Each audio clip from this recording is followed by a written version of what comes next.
जय श्री राधे कृष्ण। आप सभी का हमारे YouTube चैनल पे बहुत बहुत स्वागत है।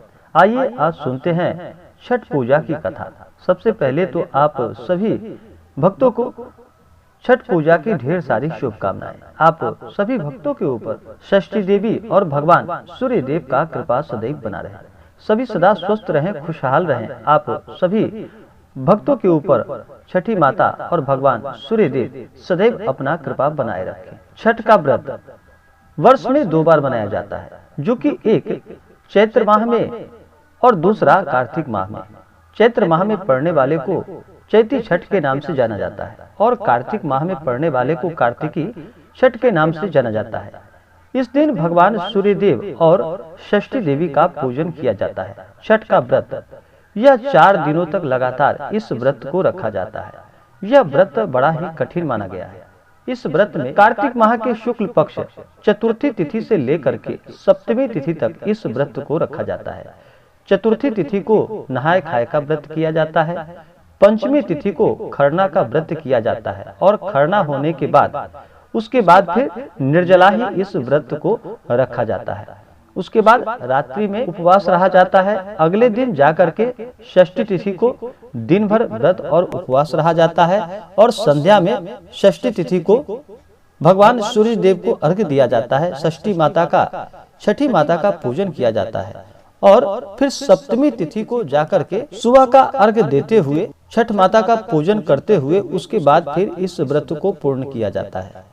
छठ के व्रत में भगवान सूर्य देव और ब्रह्मा जी की मानस पुत्री षष्ठी देवी का पूजन किया जाता है। षष्ठी देवी जो कि भगवान सूर्य देव के बहन के रूप में मानी जाती हैं। छठ माता अपने भक्तों को पुत्र पौत्र का वरदान प्रदान करती हैं, जिससे कि पुत्र रत्न की प्राप्ति होती है तथा सुख समृद्धि की प्राप्ति होती है।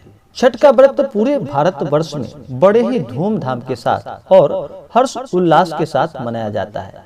यह पर्व विदेशों में भी मनाया जाता है, जो कि भारत में जैसे कि कुछ राज्यों के बिहार, झारखंड, उत्तर प्रदेश आदि के लोग जहां भी विदेशों में रहते हैं, वहां पर भी छठ का व्रत मनाते हैं। छठ के व्रत में इस दिन माता षष्ठी देवी को और भगवान सूर्य देव को अनेक सारे फल और पकवान अर्पित किए जाते हैं।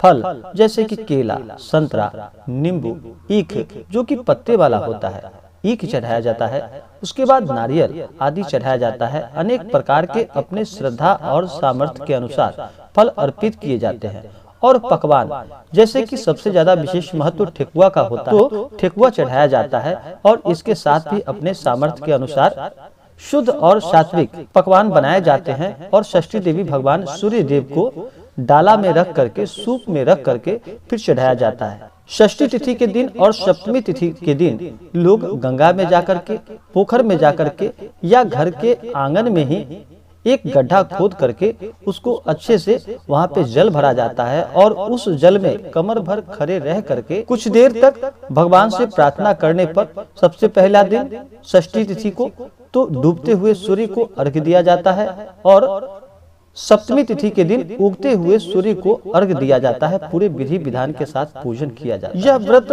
प्रेम और श्रद्धा का भी व्रत होता है। दूर दूर तक लोग जहाँ भी रहते हैं छठ पूजन में अपने घर आकर के पूरे निष्ठा के साथ और नियम के साथ इस व्रत को मनाते हैं। यह व्रत 36 घंटों तक लगातार जो भी व्रती होते हैं इस व्रत में निर्जला रह करके षष्ठी देवी यानी कि छठी माता और भगवान सूर्य देव की पूजा और आराधना करते हैं। यह व्रत भगवान सूर्य देव को अपनी कृतज्ञता व्यक्त करते हुए भी रखा जाता है। भगवान सूर्य देव जो कि पृथ्वी पे साक्षात देवता रूप में माने जाते हैं। भगवान सूर्य देव सभी प्रकार के आरोग्य को प्रदान करते हैं। आंख की पीड़ाओं को छोड़कर भगवान सूर्य देव सभी प्रकार के रोगों को नष्ट कर देते हैं और सभी प्रकार के सुख समृद्धि को प्रदान करते हैं। भगवान सूर्य देव की कृपा से कर्ण जो कि बलवान बने और उनके पास बहुत सारी शक्तियां थी।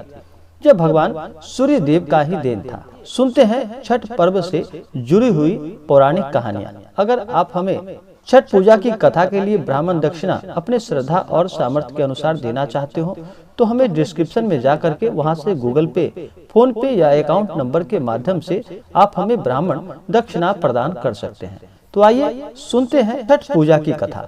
तो बोलिए प्रेम से भगवान सूर्य देव की जय, छठ माता की जय, षष्ठी देवी की जय। एक समय की बात है, एक कथा के अनुसार प्रियव्रत नामक एक राजा थे। उनकी पत्नी का नाम मालिनी था। दोनों की कोई संतान ना थी। इस बात से राजा और उनकी पत्नी बहुत दुखी रहा करते थे। उन्होंने एक दिन संतान प्राप्ति की इच्छा से महर्षि कश्यप के द्वारा पुत्रेष्टि यज्ञ करवाया। इस यज्ञ के फलस्वरूप रानी गर्भवती हो गई और फिर 9 महीने के पश्चात संतान सुख को प्राप्त करने का समय आया तो रानी को मरा हुआ पुत्र प्राप्त हुआ। इस बात का पता चलने पर राजा को बहुत ही दुख हुआ और वह शोकाकुल हो गए। संतान शोक में वह आत्महत्या का मन बना लिए और फिर आत्महत्या करने के लिए निकल पड़े। लेकिन जैसे ही राजा ने आत्महत्या करने की कोशिश की, उनके सामने सुंदर देवी प्रकट हुई और उस देवी ने राजा से कहा कि हे राजा, मैं षष्ठी देवी हूँ। मैं लोगों को पुत्र का, सौभाग्य का वरदान देती हूँ। इसके अलावा जो भी सच्चे भाव से, सच्ची निष्ठा से मेरी पूजा करते हैं, मैं उनके सभी प्रकार के मनोरथ को पूर्ण कर देती हूँ। यदि तुम मेरी पूजा करोगे तो मैं तुम्हें पुत्र रत्न प्रदान करूंगी। फिर क्या था, देवी की बातों से राजा अति प्रभावित होकर राजा ने उनकी आज्ञा का पालन किया और राजा और उनकी पत्नी ने कार्तिक शुक्ल पक्ष की षष्ठी तिथि के दिन देवी षष्ठी का पूरे विधि विधान के साथ पूजा किया। इस पूजा के फलस्वरूप उन्हें एक सुंदर पुत्र की प्राप्ति हुई। तभी से छठ का यह पावन पर्व मनाए जाने लगा। छठ व्रत के संदर्भ में एक अन्य कथा के अनुसार जब पांडव अपना सारा राजपाट जुए में हार गए थे, तब द्रौपदी ने छठ व्रत रखा।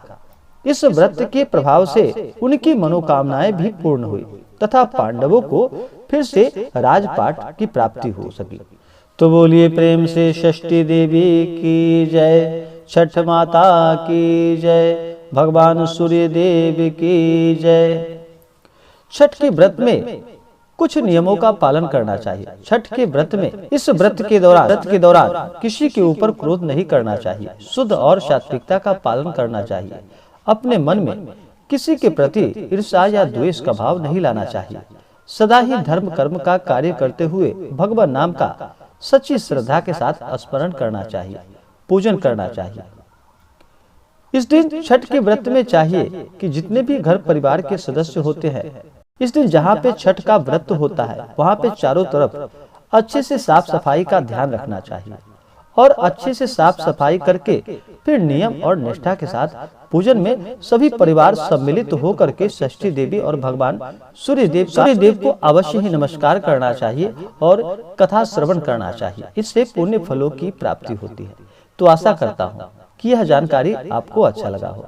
ऐसे ही ज्ञानवर्धक जानकारियाँ प्राप्त करने के लिए हमारे इस चैनल को लाल बटन दबा करके सब्सक्राइब करें, साथ में बेल आइकन घंटी दबाएं ताकि मेरे वीडियो का नोटिफिकेशन आपके पास सबसे पहले पहुंचे। वीडियो को लाइक और अपने मित्रों तथा दोस्तों के साथ शेयर करें। सुखी रहें और स्वस्थ रहें। जय श्री राधे कृष्ण। धन्यवाद। आप सभी भक्तों के ऊपर भगवान सूर्य देव, छठ माता, षष्ठी देवी का कृपा सदैव बना रहे। सभी सदा स्वस्थ रहे और सदा खुशहाल रहे।